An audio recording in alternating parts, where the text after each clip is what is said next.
times has someone called you and said, "Can I ask you a question?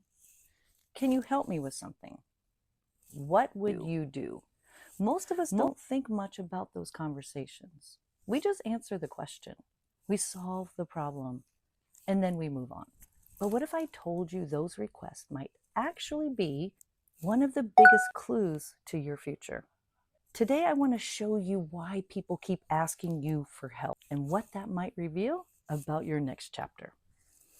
Have you ever noticed that there are certain things people always seem to come to you for? Maybe you're the family technology support person, the one everyone calls to when that printer stops working. Maybe you're the organizer, the person who can somehow coordinate family reunions, vacations, schedules, and events without losing their mind.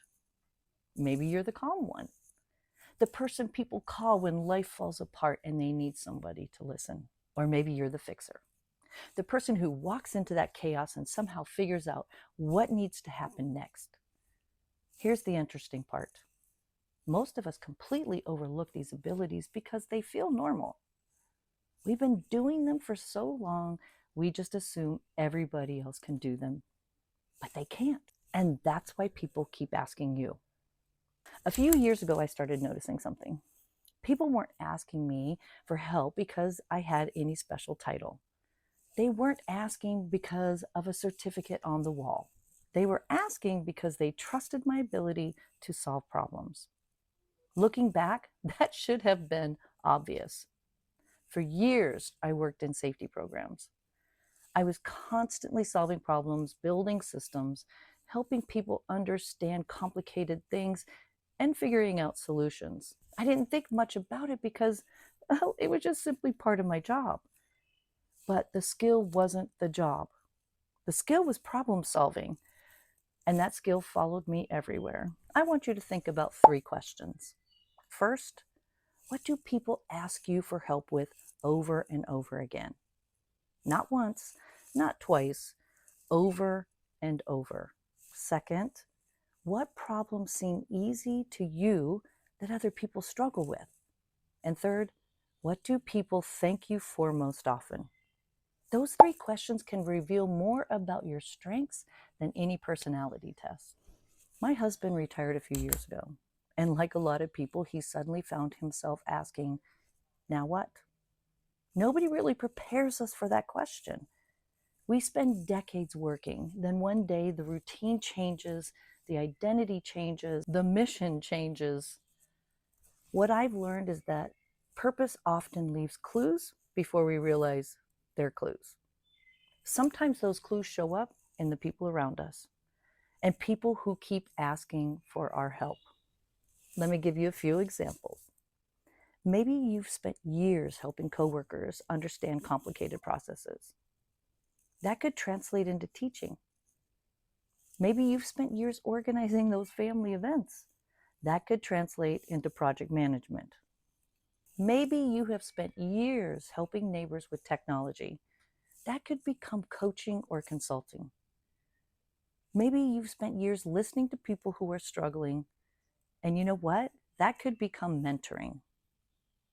Notice something here. The opportunity isn't necessarily in your job title. It's in the skill underneath the title. That's where most people get stuck. They look at what they did instead of looking at what they've learned. And here's something I wish more people understood. Not every skill has to become a business. Sometimes it becomes a volunteer role. Sometimes it becomes a community project. Sometimes it becomes a new mission. And sometimes it simply gives you a renewed sense of purpose. The point isn't making money. The point is recognizing your value. Because far too many people reach this stage of life believing their best years are behind them. I don't believe that for a second. If people keep asking you for help, there is probably a reason. If people trust your advice, there is probably a reason. If people seek you out when they need guidance, yep, there is definitely a reason.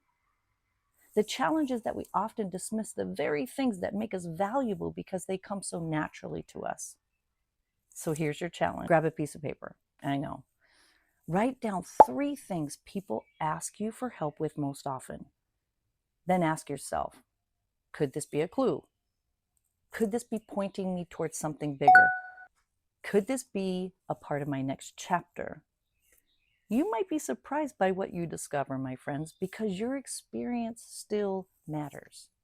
And your next chapter may be hiding in the things you've been doing all along.